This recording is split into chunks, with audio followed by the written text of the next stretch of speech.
Good evening, everyone. My name is Nancy Stokes.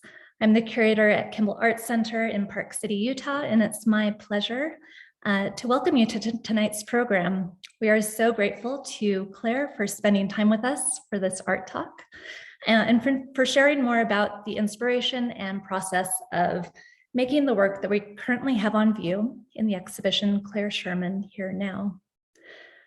I wanted to begin by first introducing our incredible guest and share a little bit about her. Claire received her BA from the University of Pennsylvania and her MFA from the School of the Art Institute of Chicago.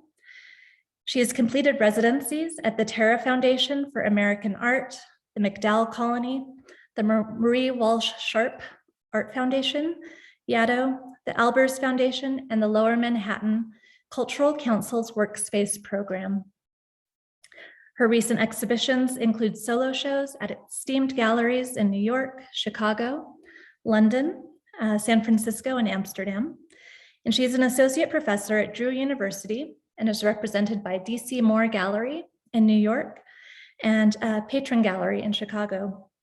And Claire, let me just add that it's been an absolute pleasure and honor to have your work at Kimball Arts Center and to see the kinds of conversations that we can have with people as they come through our doors and experience your work. So thank you so much.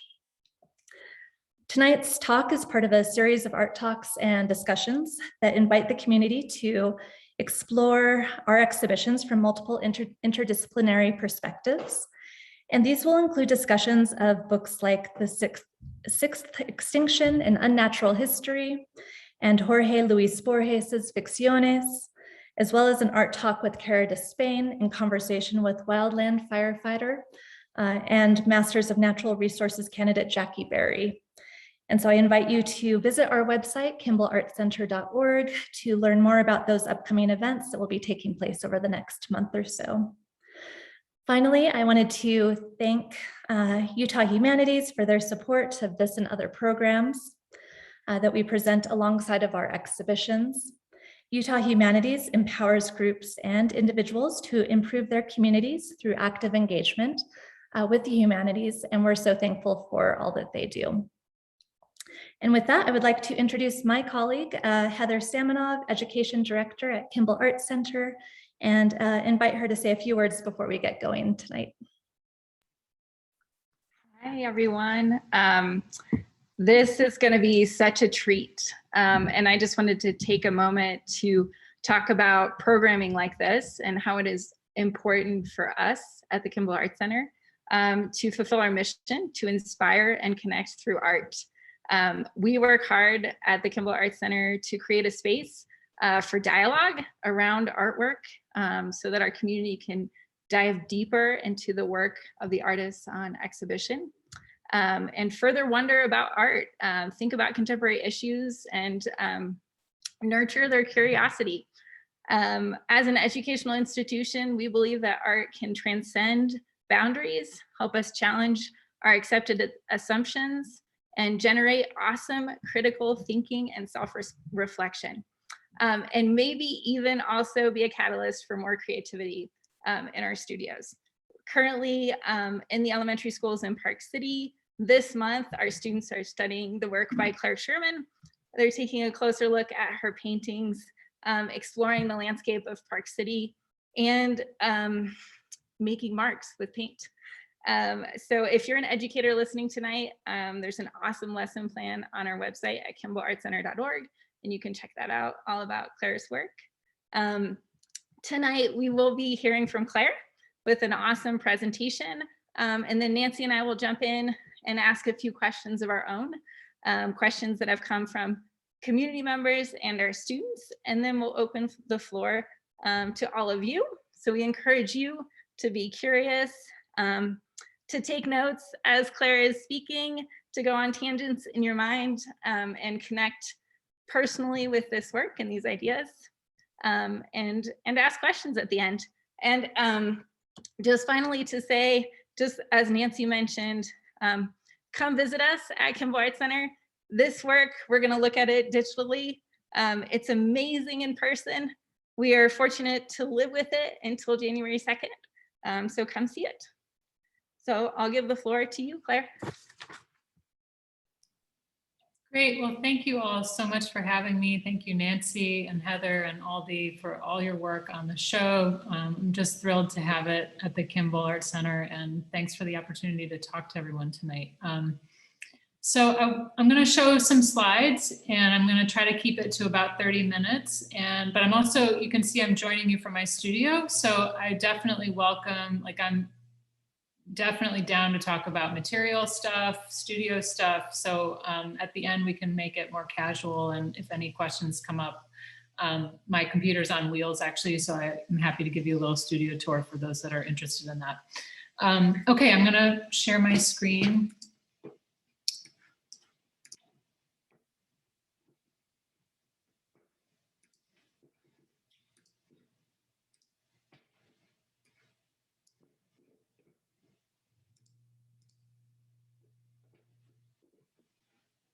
Hopefully everyone can see this pretty clearly. One moment. Whoops. Okay. So I wanted to start this talk by looking at some things that I look at and think about in my studio. So I'm starting with this Caspar David Friedrich image, Wander above the Sea of Fog. Partly because when I finished graduate school in 2005 at the Art Institute of Chicago, I entered landscape through an interest in thinking about the sublime in landscape, or the sublime in painting in general as an idea. This, notion that in looking at something, we could be sort of seduced by its beauty, but also that it could be incredibly dangerous and volatile. And so thinking through that idea in landscape and the ways in which it's been portrayed. And I think I shied away from landscape for a long time because I was really concerned about its context. It just has such a romantic context. I wasn't sure if I wanted to take that on.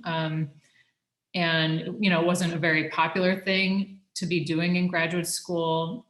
It wasn't something that was sort of, the cool thing to do was landscape. So I was trying to think about how I could reinvent it in some way or play with the tropes of landscape. So I was interested in responding to those tropes. I'm interested in the history and trying to continue that history in some form.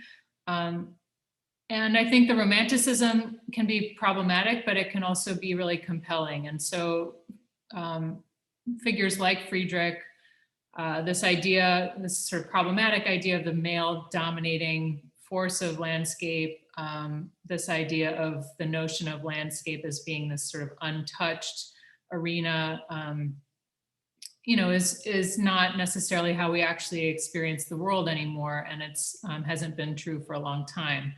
And so I also think about what are the ways in which we experience landscape now? What are the sort of equivalent versions of that in popular culture? So I think a lot about, I'm interested in the tropes that carry forward in social media, and the ways in which those tropes are ultimately influenced by the history of the medium as well. So the fact that this painting from 1809, this other Caspar David Friedrich painting, can relate to what we see with influencers who work outside, the ways in which they portray landscape. They tend to focus on similar ideas. The person is very small.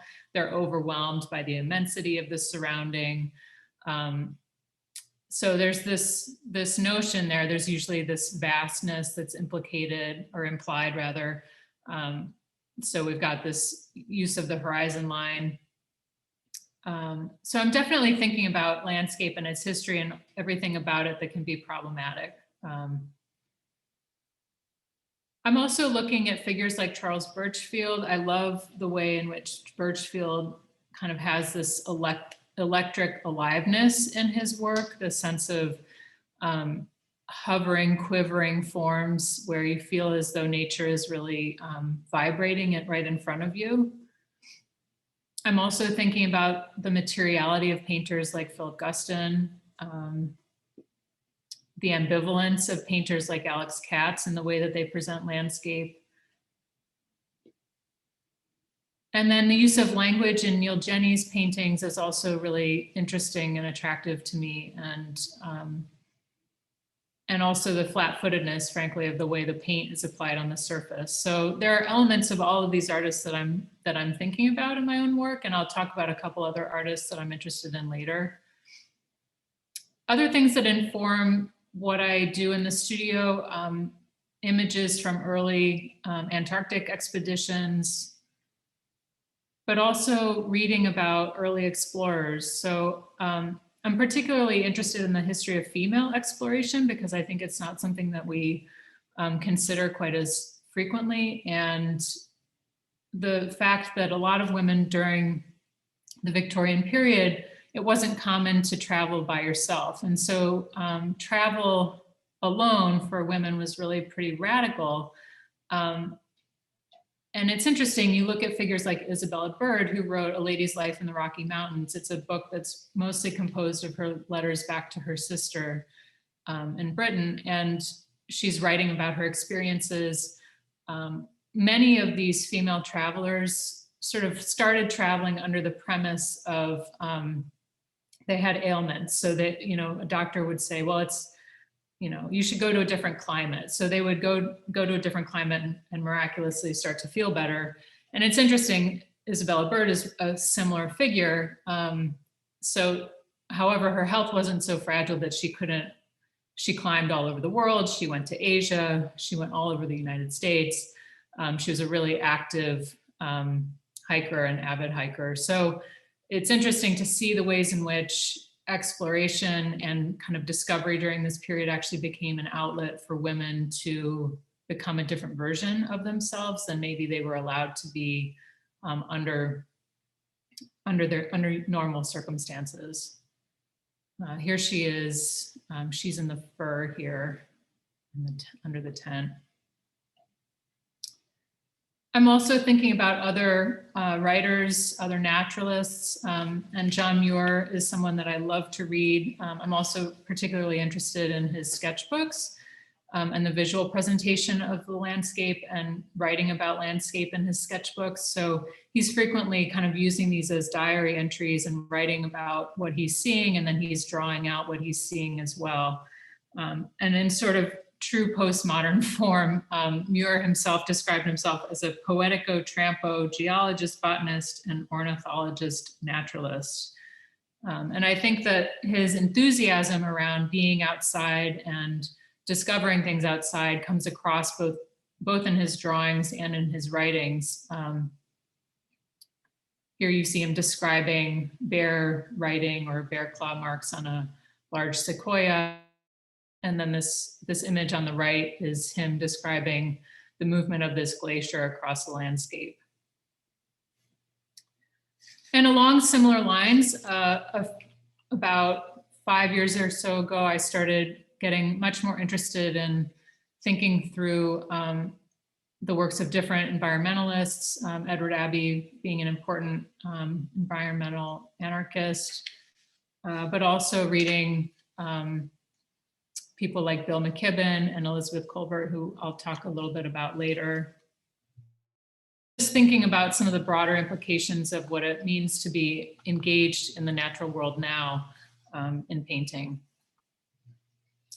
And some of the earlier paintings that I'll show were also thinking a lot about literature and portrayals of the American landscape. So writers like William Faulkner, Cormac McCarthy, thinking through how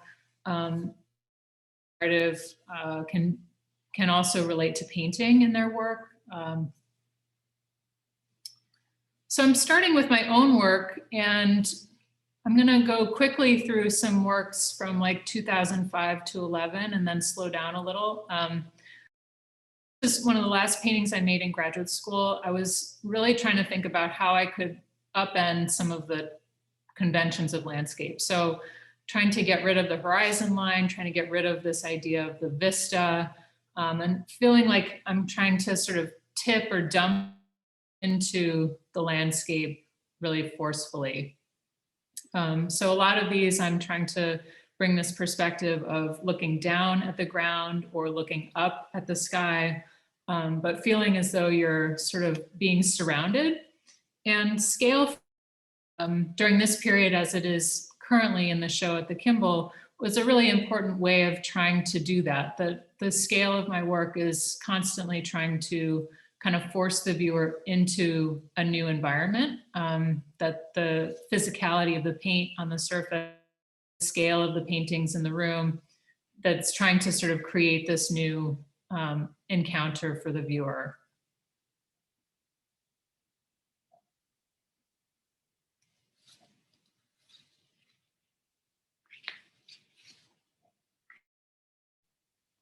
So these paintings mostly range from around 5 by 6 feet to 7 by 9 feet, which is a range that they still typically hold, with the exception of a few paintings, including one that's at the Kimball right now.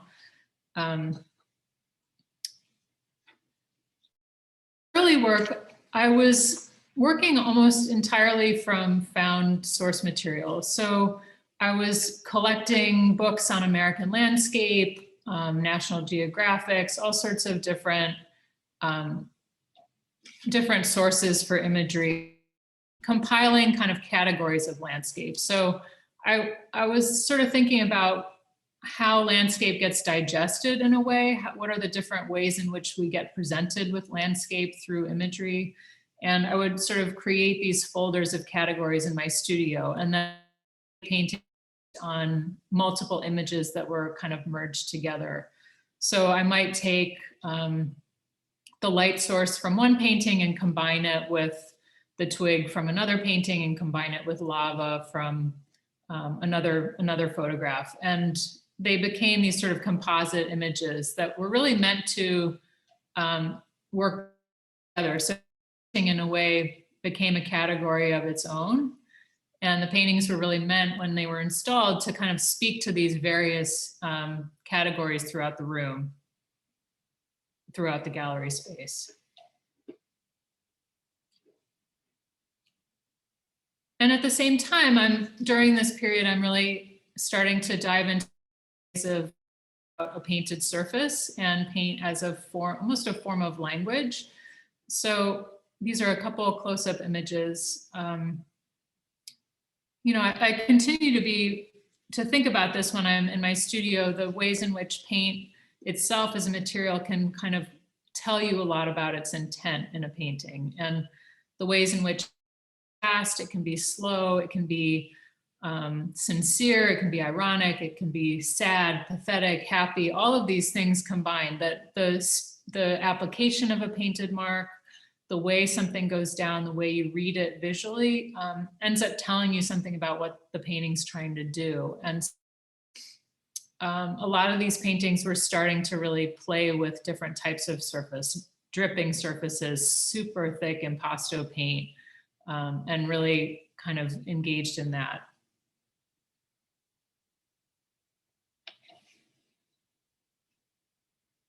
But with all of these works, it was important to me that they feel somewhat anonymous, that they have a bit of a sense of, I guess, the ambivalence of Alex Katz that I mentioned, that they have this sense of removal from place, that they not necessarily feel like you can pinpoint exactly where they are, that they might feel familiar, but they aren't necessarily that you can exactly recall.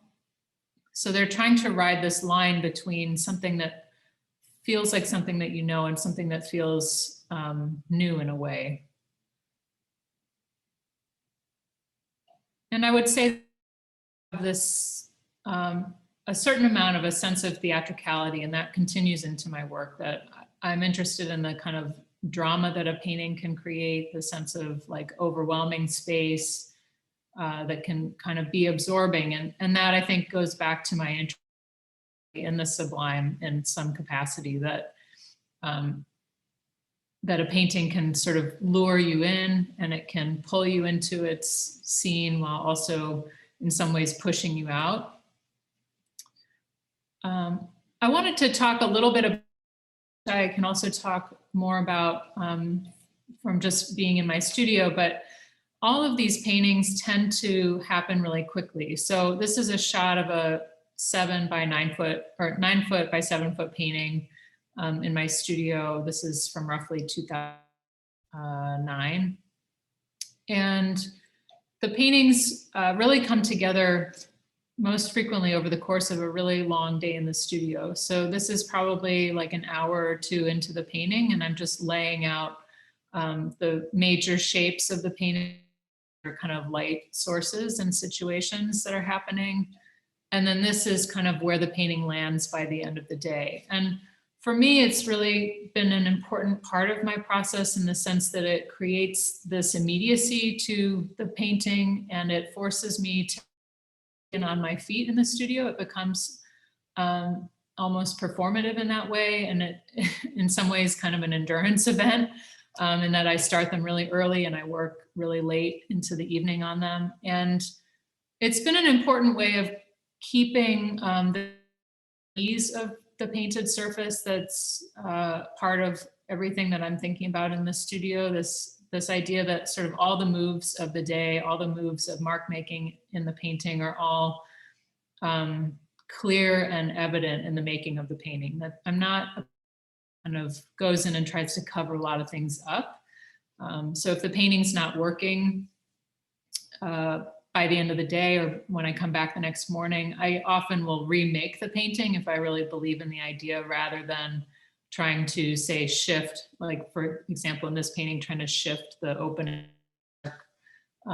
over by 2 feet. So it's important to me that the paintings have this sense of ease and simplicity in terms of their construction, or maybe simplicity is the wrong word, but that they not be trying to hide something, that they be really clear in the way that they're made.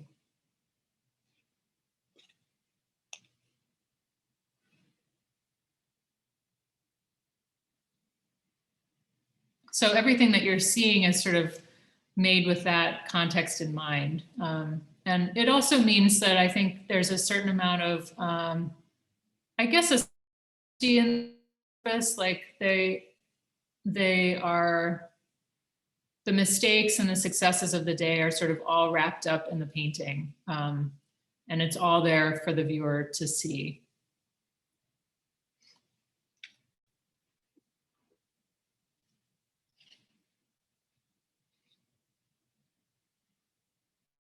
Paintings, again, are sort of jumping around in terms of category of landscape. So they were meant to almost provide a dialogue within a space with each other. So one might feel much darker, one might feel much lighter, and they would kind of talk to each other across the room and hopefully form connections. To give you a sense of how they would typically be installed during this period. So this is a show I did at Kavi Gupta Gallery in Chicago in 2011 that I titled Palms Wild, after Faulkner's The Wild Palms.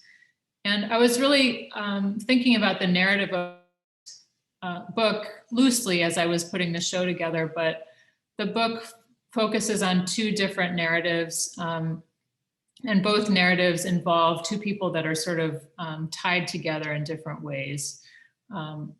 And this sense of like being stuck together, trying to escape, but not really being able to. And I think part of what I love about Faulkner is the way in which language can sort of come together and fall apart and crumble and at the same time that you're reading it. And so one of the things that I also think about in my own paintings is the way in which paint as a material can sort of build an image and create an image that's recognizable, but also destroy the image at the same time and sort of fall apart. So there's this sense of, I think in a lot of my paintings, the sense of things coming together, but also being dismantled at the same time.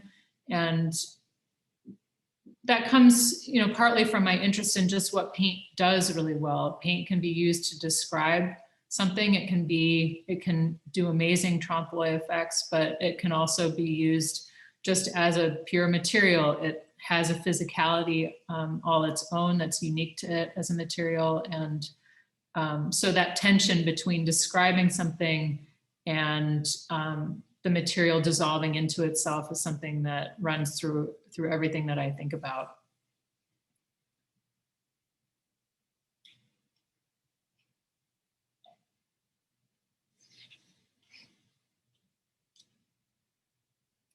And back to a couple of these images. So they had some pairings throughout the show of these sort of awkward shapes kind of paired with each other. And then another room of the show had these much darker cave paintings, which became a really interesting way to play with abstraction in my work and to think about a sense of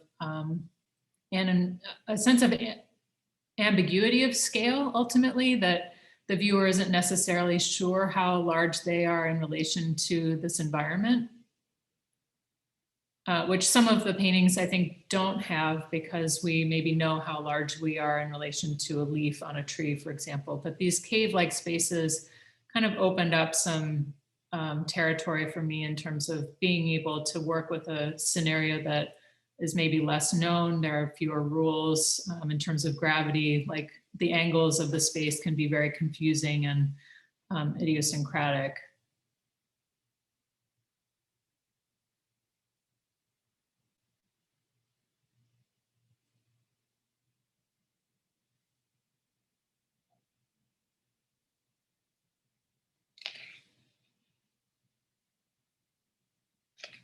And to talk a little bit more about process, I'm throughout all of this work, I make small studies that I use as the starting point for large paintings. So sometimes they're a little work on panel, a small oil study on panel, and I also work with watercolors. So these are some really tiny watercolors. These are like 4 by 6 inches roughly.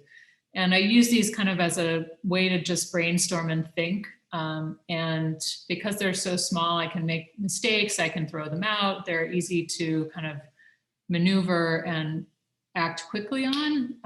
And in that way, they feel non-committal in a really good way for my practice, and that I can make these small drawings. This is a small study for a painting we saw a moment ago. And they kind of feed the rest of my process. This is a small study for the large painting that's at the Kimball right now.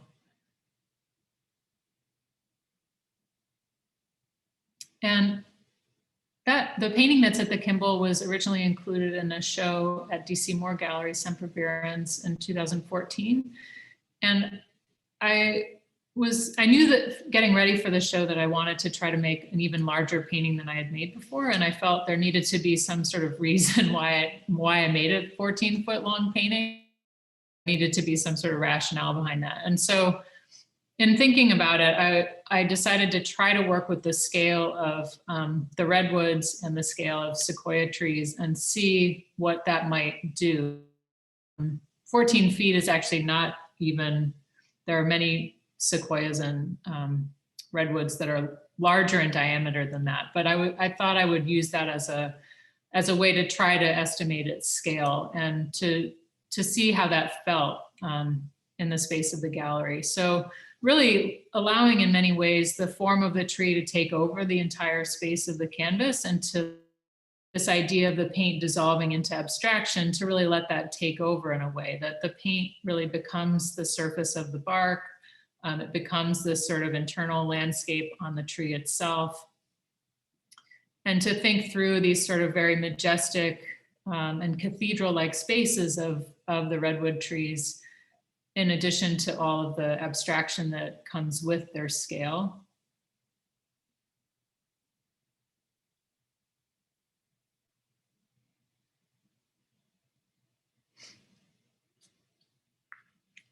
And at the same time, in all of this work, I continue to try to experiment with how the paint is applied. So this is a detail of this painting. And to just give you a sense, like I'm scraping in, I'm drawing in with the end of a brush, I'm wiping into the surface of the canvas, and just trying to continue to push the mark making and how that can sort of add up to the image and add up to meaning in a painting. Around this time, I started to get a little bit frustrated just with my own method in the studio of working from found source material. So this painting is actually based on a photo that I took myself, and it became the impetus for starting some other paintings that I based a show around. thinking about this very minimal, shallow space of a rock wall and then the ground plane.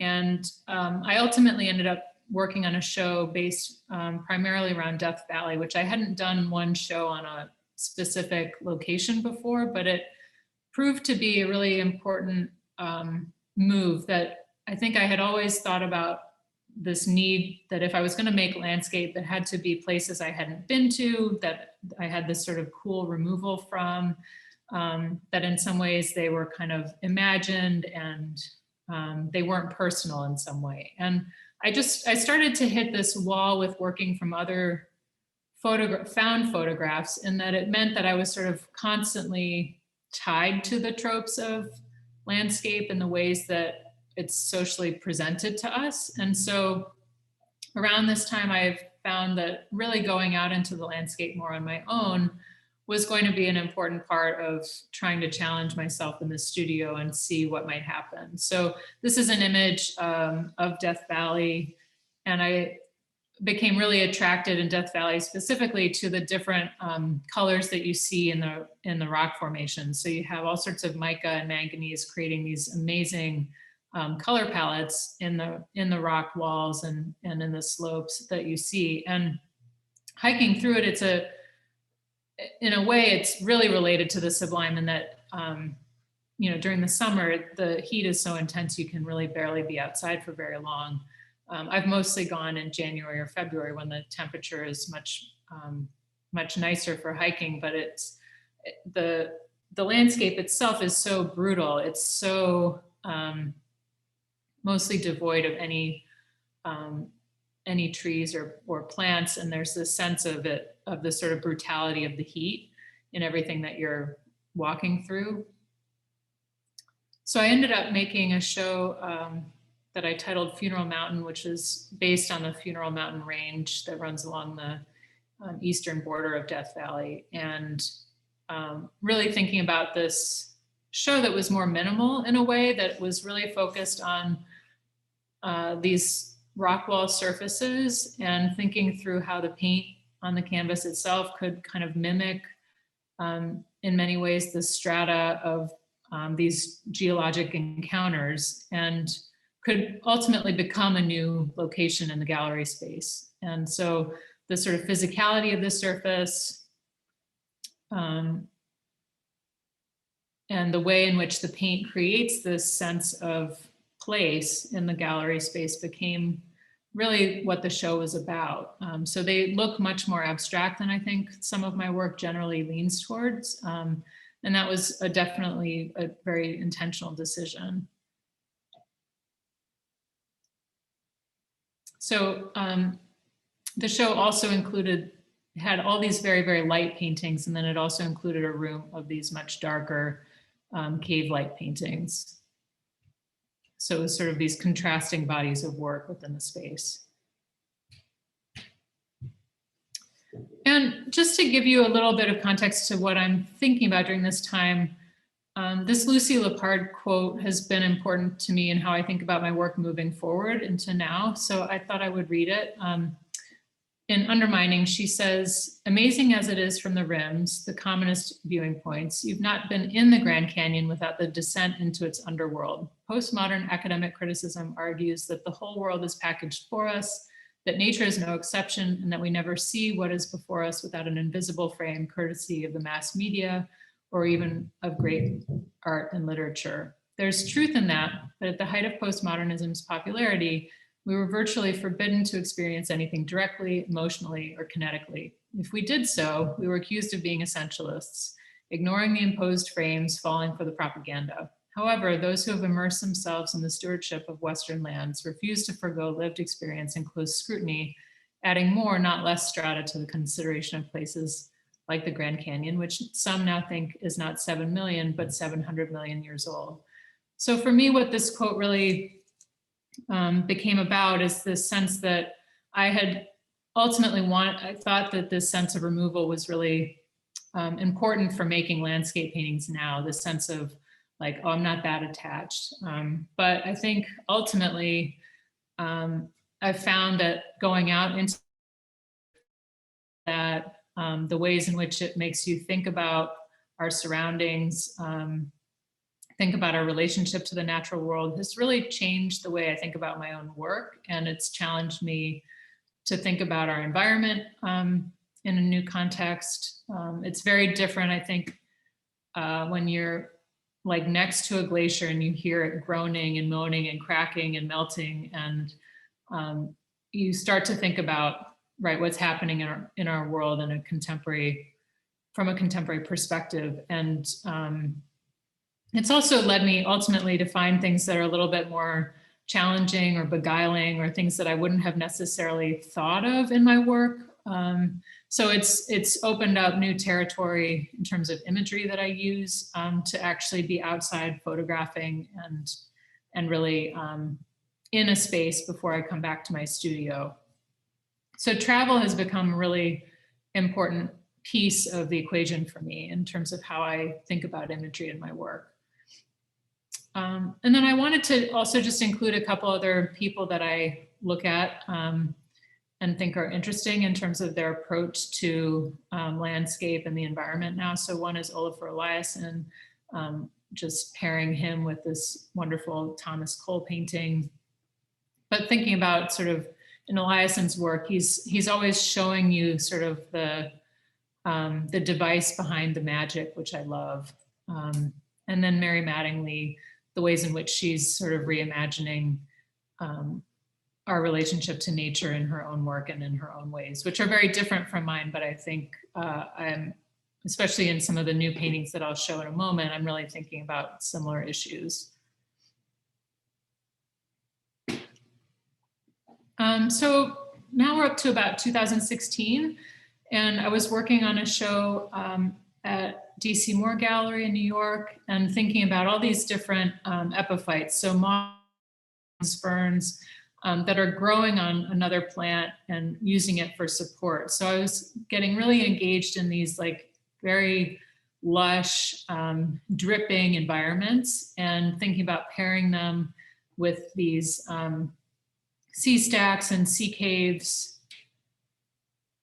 So the paintings, I would say at this point, in a way, I think previous shows had tried to create a balance between many different types of landscape. And I would say that now, when I'm working on a show, the shows tend to be a little bit more concentrated on maybe like one type of place or a couple types of places, creating a larger dialogue around that location.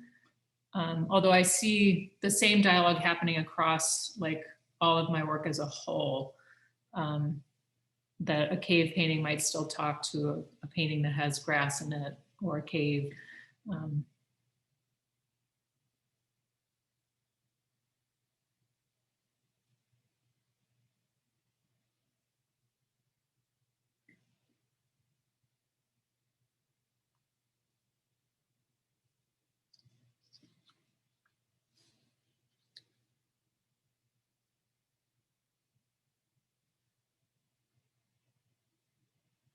So all of these were sort of in conversation together to create this sense of a new location in the gallery space.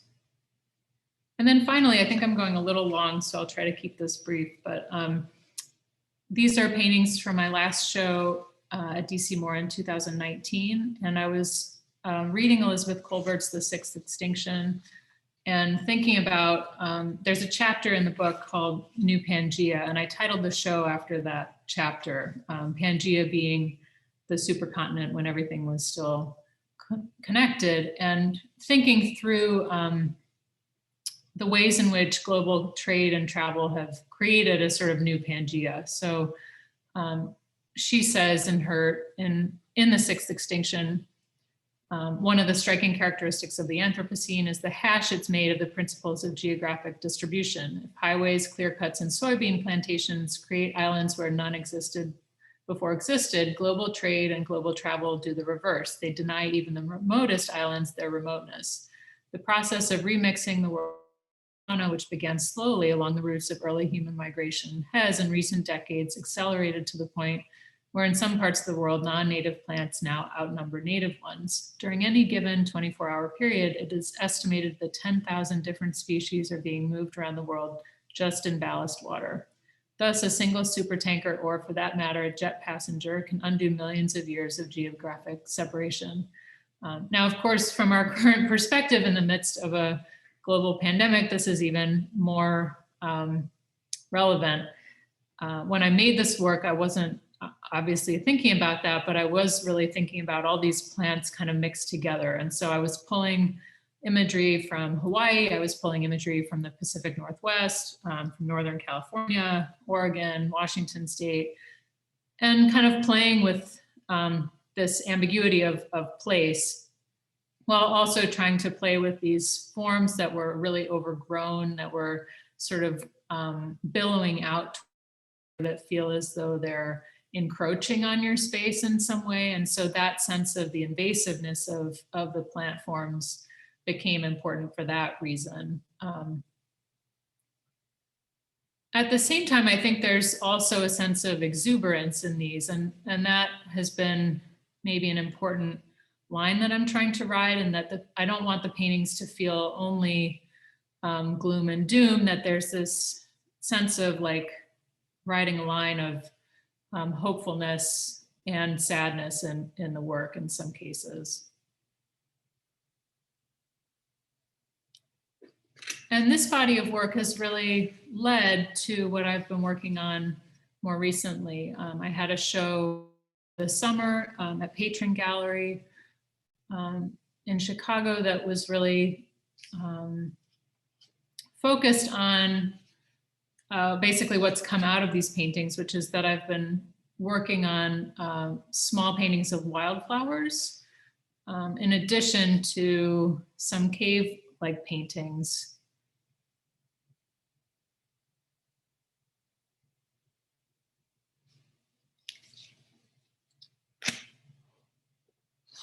So this was a painting, one of the last paintings from my show in 2019, and this kind of led into these more recent wildflower paintings. And these, I would say, they're smaller for me. The wildflower paintings are generally between like 30 and 42 inches. And here's one of them installed with these cave paintings at Patron Gallery in the show Proximity that was over the summer. And what I would say with these new wildflower paintings is that I'm really thinking about them as this more intimate place. During COVID, I haven't been traveling. I'm mostly gathering source material from places that are local to me. So state parks like Sherman State Park in New York, Bear Mountain State Park, places that I can get to easily with a car. And I would say that there's, in some cases, a kind of slowness or an intimacy in the viewing of some of these spaces. They're often looking down at the ground. And there's kind of a focus to some of them that's been important during COVID. So they're a little bit, especially these are larger paintings, so they don't quite meet the same criteria, but these paintings that are a little bit smaller, I think they're more intimate, they're a little bit more focused, they're more concise in a way, in that they're just trying to catch a sort of smaller moment. And they've been a kind of interesting body of work to continue working on. I think there's also this element of them that the wildflowers are, you know, I think it's been hard during COVID, watch so many areas that I've hiked out west just be completely destroyed by wildfires. And so there's this element of them that for me is also maybe a little bit responding to that, but also hopeful in that wildflowers are usually one of the first things to return after a burn. There's this sense of color in them that in some cases feels like it relates to that sense of the burn. And so they've been an interesting kind of different body of work that I also see in parallel to the rest of my work. And then lastly, I'm just including a few paintings that are at the Kimball right now. and a few paintings that are related to a show that I'm getting ready for this March at DC Moore Gallery, including these sort of glimpses of sky that were similar to pieces of sky that were included in the show in Chicago over the summer at Patron. So sort of alternating between these moments of looking up and moments of looking down at the landscape. And continuing to work on these more intimate paintings of wildflowers.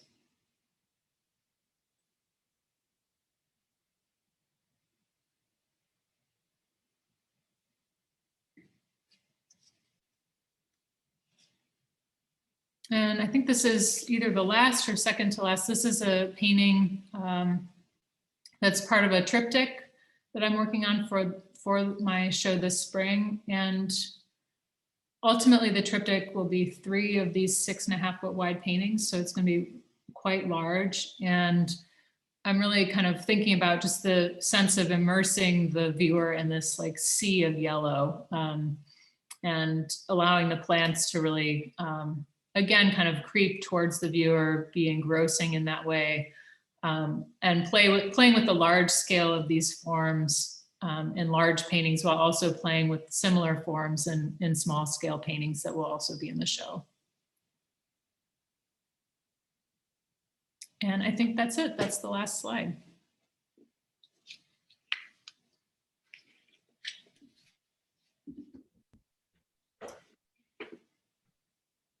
And I can, maybe I should stop the share, or I'll stop it for now. I can always go back to it. Thank you so much. That was amazing. So wonderful to see the progression of your work over the years. Heather, did you want to start off with a question? I feel like every question that kept coming up for me, you answered it in the next sentence. Like I was going to ask, like, you know, you were talking about the sadness, but also the hopefulness in the work with all these environmental issues, and just kind of like, I guess a question that lingers with me, you know, as someone who loves nature, who loves to travel as well, and who's always trying to balance my impact with my desire to experience and to fill my eyes with amazing things. You know, what keeps it hopeful for you? What are your thoughts that sort of energize you and push you to keep making work, even though, you know, we're in a tough place right now? I mean, I think, gosh, what keeps it hopeful? I mean,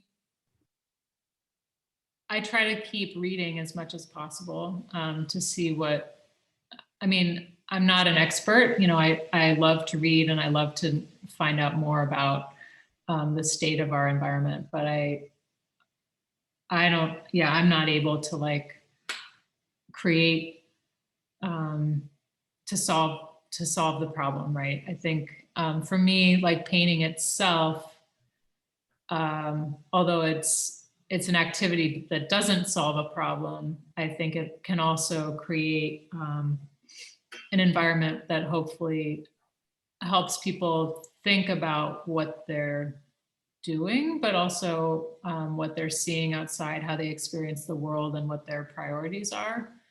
And so it's not a solution, I don't think, but I also don't think that's necessarily art's or my goal in painting. It is not to provide a solution, but it's to hopefully allow the experience of looking at it in some way, viewing it, to open up other trains of thought, open up of dialogue. I think that's one of the things that for me is always important about making something, is that it doesn't necessarily have a really concrete message. Ultimately, it's not dictating exactly what to think, but that it hopefully creates a space for thinking and a space for observing and thinking about other things in your life in general.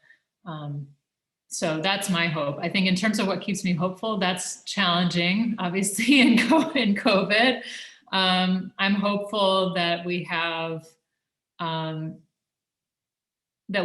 amazing activists and that we also have a younger generation that I think is really active in thinking through our environment. And my hope is that can impact us more broadly to create real substantive change. But it's tricky. Yeah, that actually, you just said that, it made me think you teach. So like, I'm wondering too, what perspective your students are bringing to like the arena of landscape painting, and if there's anything interesting that's happening there that's inspiring you. I don't know if that's a full question. But. I mean, I think in general, we don't necessarily talk as much about landscape in my own classes as like I've just presented, but I think teaching in general keeps me engaged with what a younger generation is thinking about, and that I think is really enriching to me. And I mean, that's one of the reasons I teach, is to stay engaged in that way, and that's always exciting. So yeah. One more question, and then I think a lot of people want to hear more about your practice. Okay. A question though that's come up in here too is about the places you choose. And I think we had a question from somebody ahead of time. They were asking if you specifically seek out spaces, or if there's something you're looking for when you're going to, for example, the state parks that you were talking about. If you have in mind a color or something that you're out there looking for, or if you're just exploring and then you see a moment. Yeah, I mean, I think I often do have in mind something that I'm out there looking for, but often when I take photographs outside and then I bring them back to the studio to work from them, it's often something else that ends up coming out and that I end up focusing on instead. So very rarely do I actually like go out specifically to only take pictures of like one thing, and that ends up being the body of work. Although it did happen with like I had been to Death Valley and I took images of rock walls like by chance, and then that led to a body of work, and then I revisited Death Valley to take more images to help fill out my thought process for the show that I was working on. And that has happened in other circumstances, but I think ultimately actually what's interesting about being outside for me is that I don't know what I'm going to find, and things that I find like weirder than I would have like come up with on my own had I not seen it in some form outside and then kind of brought it back to the studio to retool it in some way. So it's that part that's actually really important in terms of engaging me and keeping me on my toes and keeping me thinking about stuff I wouldn't necessarily gravitate to first, if that makes sense. Like, yeah. Absolutely. Yeah, nature is incredible. People are really curious when they come into the Kimball and they get a tour and they hear that these huge pieces are made in a day. There's a lot of just like no. And so I'd love to hear more about that, like what it feels like, kind of working that fast. Also, a lot of questions about like just from painters, what medium are you using to make that happen? Yeah, yeah. Happy to know, are you mixing your colors the day before? Like, how does that work? Yeah. So, yeah, I mean, a day in the studio, I start really early and I work really late, and that felt different when I was 20. You know, it's no longer as easy as it was when I was doing this in grad school. But it's remained an important piece of me, and part of it is kind of about like trying to get outside or circumvent my own desire for what a painting looks like if it's finished, or what that even means, and how I can try to almost create obstacles for myself in terms of time limit with how I work through a painting and the problems of a painting. So, I mean, inevitably the painting day has an arc, and right around like 8 or 9 o'clock, everything looks horrible. And I have like a big pile of, paint that I'm trying to dig my way out of, and it feels like nothing's ever going to feel resolved. And then the later I work, it usually starts to come together and click into something that feels like it's working. And if it doesn't, then it's just a giant mess of a painting in the morning, and I try again. But it's, in terms of material stuff, so I work on, for all the painters that are here, I work on an oil ground on top of gesso. So it's a really slick surface, which means I can move the paint around really quickly. It also means I can wipe the paint totally down to the white of the canvas while it's all still wet during that first day. So I can scrape down to white, I can wipe down to white, and it's all very smooth and doesn't have the grit of the canvas. So that's one piece of it that's important.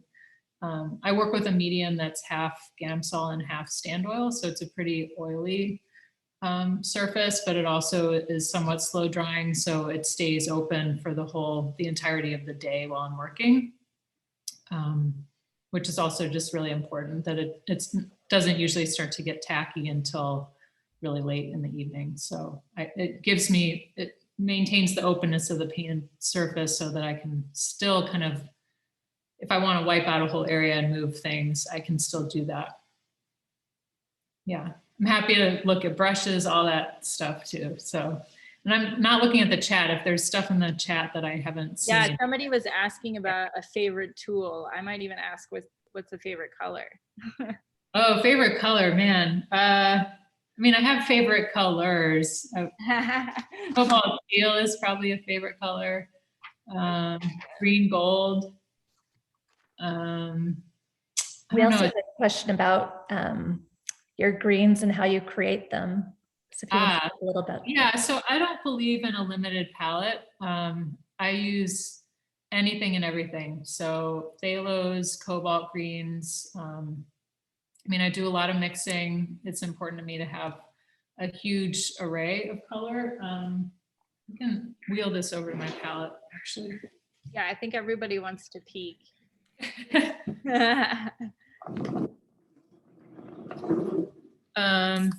This is still kind of left over from a painting session. So, I have a wide array of many types of yellow, many types of red, many types of green. Some are synthetic like phthalo, some are not.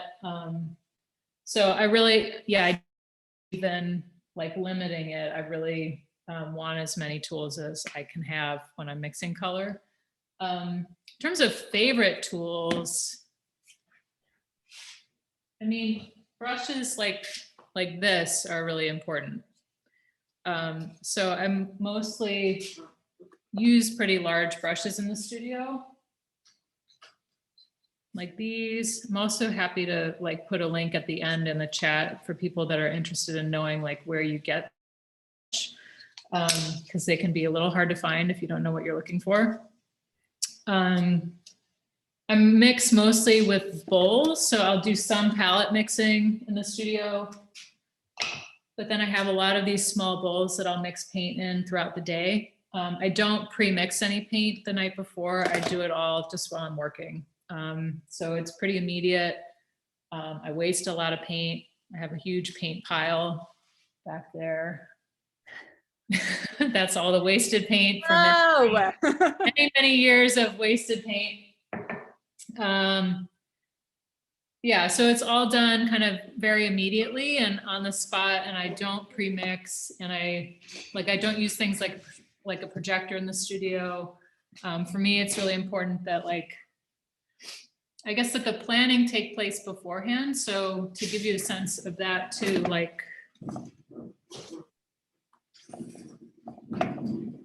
this painting behind me that I'm working on has these two little studies. So I made these studies for the larger painting, and those are sort of the guide for me to think through what I want to do, what the color should be, what the light source is what types of color I'm mixing, so that I sort of need the studies to cling to as I'm making big decisions in the studio the day of working on one of these big paintings. So it helps create the framework ultimately for the decisions that I'm making. yeah, and how I'm going about it, since I am on a kind of finite timeline I'm working. Other questions?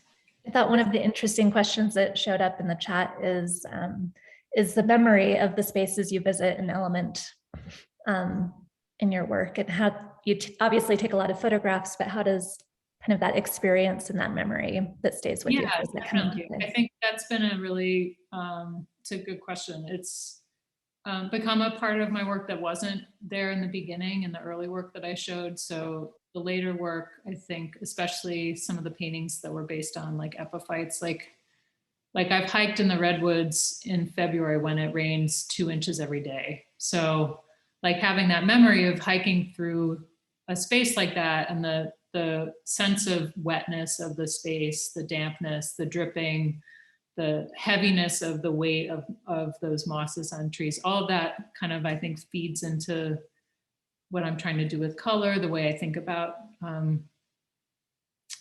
you know, how I can create a space that might mimic that in some way, shape or form. Yeah. Do you come up a couple times? Do you paint on site ever? No, ever. Partly because I'm like, when I'm hiking, I want to like keep going, and I want to see the next thing, and I want to, for me, it's sort of a research opportunity. And so if I was to stop and draw for a couple hours, it would almost kind of get in the way of that. I think it's also partly comes out of the fact that I learned to paint a lot outside with some of my early training. And so for myself, I found that like working directly from, like whenever I go outside to draw, I tend to turn back into the sort of like good student.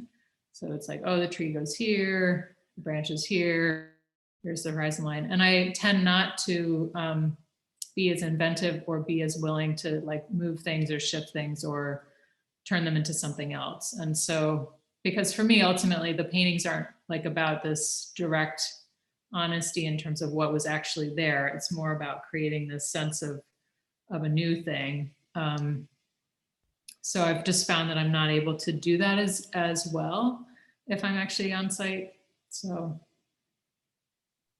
yeah, that's awesome. I don't think that's something I realized, that there was so much kind of collecting in the bigger canvases. yeah. Somebody asked early on here, what about the smaller pieces? Like, how do those feel? You talked a lot about scale in those large pieces and that being really important. Do they feel like enough for you, the smaller pieces? How is that? Is that putting anything up?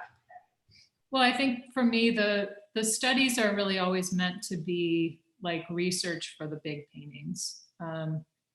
So I'm always thinking about how the space might translate to a larger scale when I'm working on a small painting.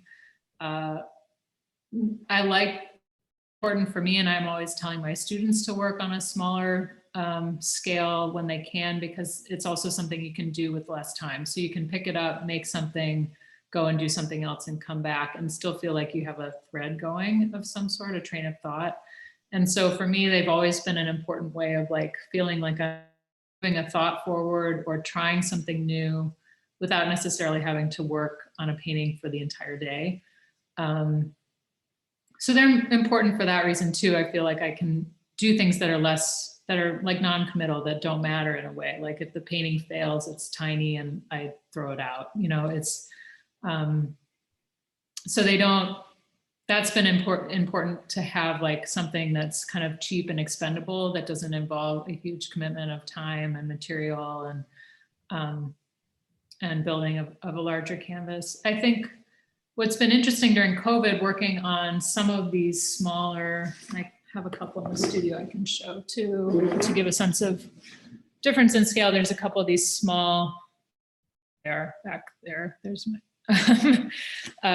these small wildflower paintings. Those have actually taken on a similar importance to me in terms of like how I see what the main body of work in my studio is. They've become part of the main body of work. And my hope is that this sort of smaller focus of them mimics the intensity of the focus of some of the larger paintings. So, and you guys have a few of them on view at the Kimball as well, that they're a little bit related to the size of your head, but they're still mostly to scale. So you're not seeing a miniature version of something. You're just seeing a sort of a smaller view of something that's much larger. So they've been kind of an interesting experiment, but one that I feel pretty dedicated to in terms of how they relate to everything else here.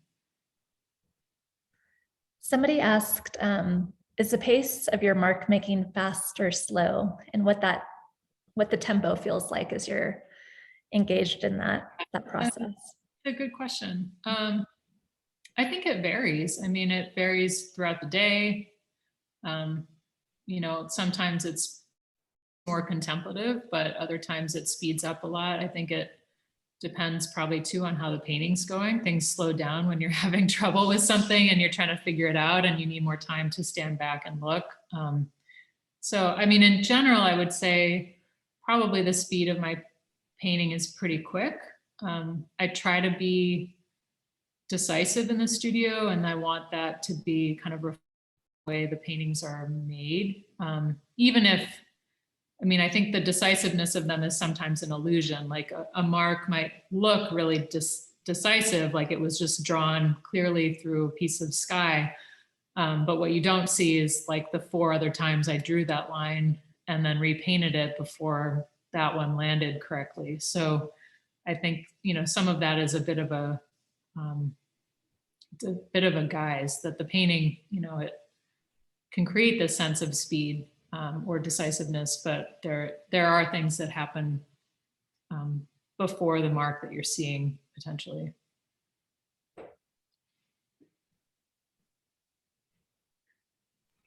So it's not quite honest. Not quite. Maybe one last one. How are we feeling, Nancy? Yeah, that sounds good. Sorry. Somebody's asking about, they see some similarities with Theodore Rousseau. I don't think I've looked at these paintings in depth, but they're noticing the same sort of claustrophobic trees, paintings of holes, caves. So they're asking if you intend this, and then maybe even thinking about, does it connect to what it means to be human? Which I thought the question was interesting to me too, because I was thinking about, well, is there symbolism in some of these? Well, I mean, I love Rousseau's paintings and the density of them. I think probably someone I'm actually looking at a little bit more right now is Bonnard, and that's sort of like the dabbing quality in a lot of his paintings, I think has been interesting to kind of, these more recent paintings have had much smaller marks. Some of the earlier works had much more sweeping marks made with brushes like this.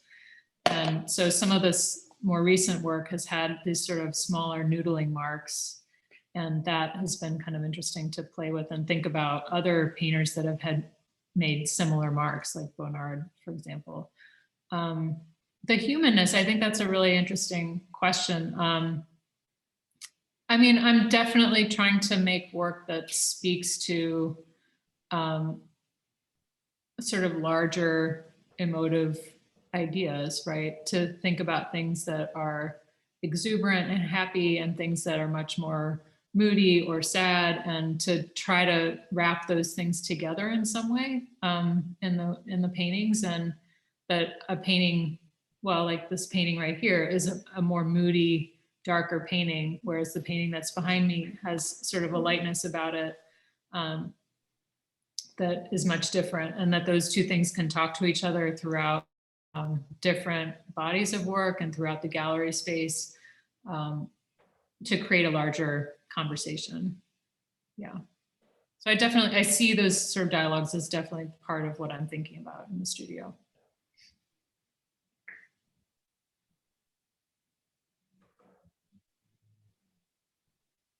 Awesome. Well, there's a lot of thank yous in the chat. I looked at it. I'll have to look at it. Is there any other stuff I didn't cover that people want to know? Somebody wants the link for the brushes. Oh, I will do that. We can follow up with that later too. We've got everybody's contact info, and we are recording this, and we'll be sharing it on our website so people can share it with. They thought it was awesome. There's also 3 hearts going right here. Love your work. Lots of love. Well, thank you everyone for coming. It's just going to take me a second to pull up a tab on Amazon for those brush lovers out there. One second. I'm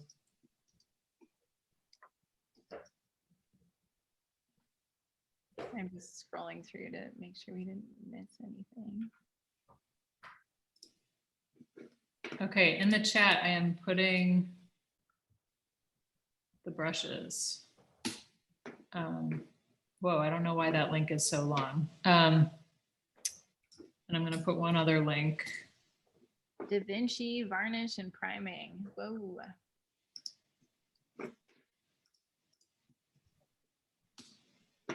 So there's 2 different ones. They're basically the same brush. One is just a nicer handle than the other, but the main thing that I would just recommend about them for those of you that are thinking about working large is that unlike a house painting brush that's a really deep brush, these Mottler brushes are much thinner. They don't eat up as much paint on your palette. So you get the same like big mark without having to like use the entire tube of paint. And they come in sizes like this is a 50, this is this is probably roughly a 200. So you can get them in all different widths. I even have like a 400 that's like this big. So they're really useful to have for that reason. And they're for some reason just really hard to find if you don't know what you're looking for. So, and also if you troll Amazon like I do, they change price radically all the time. So sometimes you can pick them up for hardly any money. So wow. For all those painters out there that are looking for. Yeah, I'm going to say again, if you're joining us and you're around and you're in Utah, come see the show at the Kimball before January 2nd. There's a really nice moment on that 2-panel, really large painting where it's just that really large brush. Yeah. is making a tree. Yeah. And it's incredible. People are asking one more. Sorry, I can't stop that. Do you paint every day? People want to know. Do I paint every day? Well, I teach also, so I don't necessarily paint every day. I might try to draw every day, but I try to be in the studio really regularly. I'm fortunate in that I actually live above my studio, so my apartment is upstairs. So that has actually been really life-changing and awesome as sort of a living and working balance. So I try to work as I can, but I do teach, so that maybe not every day. I certainly don't make a new painting every single day. Yes, and someone says I'm a mom. I'm also a mom. So my toddler is asleep right now. So I'm also balancing that as well. Awesome. Oh, here, I'm sorry. I'm going to put it, the attendees didn't get the link. Oh, no. Okay. Yeah. Nope, that's not right. Oh, I somehow put it in. Sorry, just gave it to the panelists. It's not letting me copy it. While Heather's doing that, thank you so much, Claire, for doing this tonight. It was thank you. Amazing. And thank you to everybody who has attended and asked such wonderful questions. And it's been a really wonderful discussion. And I think everybody is talking about how inspired they are. So thank you. Thank you all so much for coming. This was my pleasure. Thank you. Okay. Good night, everyone. Yeah, everyone have a wonderful evening.